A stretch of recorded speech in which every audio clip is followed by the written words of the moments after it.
წარმოიდგინე 2007 წელი. ავტომოყვარულები სუნთქვა შეკრულები ელოდნენ, რას მოიმოქმედებდა მიცუბიში. მათ ზურგს უმაგრებდათ 9 თაობის რალის მონსტრი, რომლებმაც სახელი ტალახში, ასფალტსა და თოვლში მოიხოჭეს.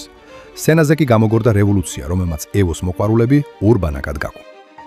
ყველაზე დიდი ტექნიკური გარდატეხა 4B 11 ძრავზე გადასვლა იყო.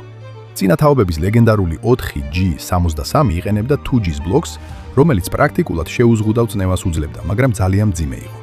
EVO 10-ში კი ალუმინის ბლოკი დაინერგა, რითაც ძრავის წონა 12 კილოგრამით შემცირდა. წონის უკეთესი განაწილებისთვის ძრავის განლაგებაც შეცვალეს. გამონაბოლქვი კოლექტორი ძრავის უკანა მხარეს გადაიტანეს, ხოლო შემშვები წინ. ამან სიმძიმის ცენტრი დაბლა დასწია და მანქანის ბალანსი მკვეთრად გააუმჯობესა.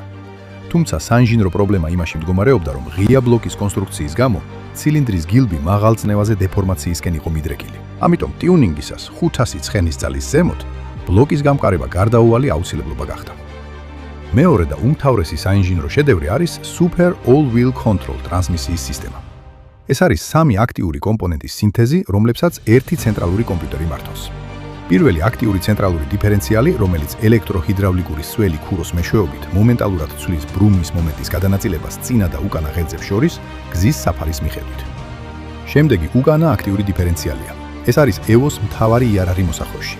ის იყენებს პლანეტარულ გადაცემათა კოლოფს და ჰიდრავლიკას, რათა მოსახვევის დროს გარე უკანა ბორბალს მეტი ბრუნვის მომენტი მიაწოდოს ვიდრე შიდას.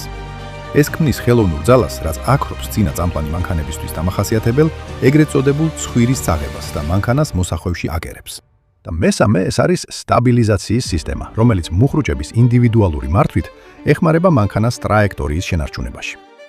კიდევ ერთი საინჟინრო თავისებურება Sportronic Shift Transmission. ორმაგი გადაბმულობის კოლოფია, რომელიც გეტრაკთან ერთად შეიქმნა. სველი ტიპის ორმაგი ქურო უზრუნველყოფდა იმას, რომ სანამ ერთი გადაცემა ჩართული იყო, შემდეგი უკვე გამზადებული ხდებოდა სინქრონიზატორს. თუმცა საინჟინრო თვალსაზრისით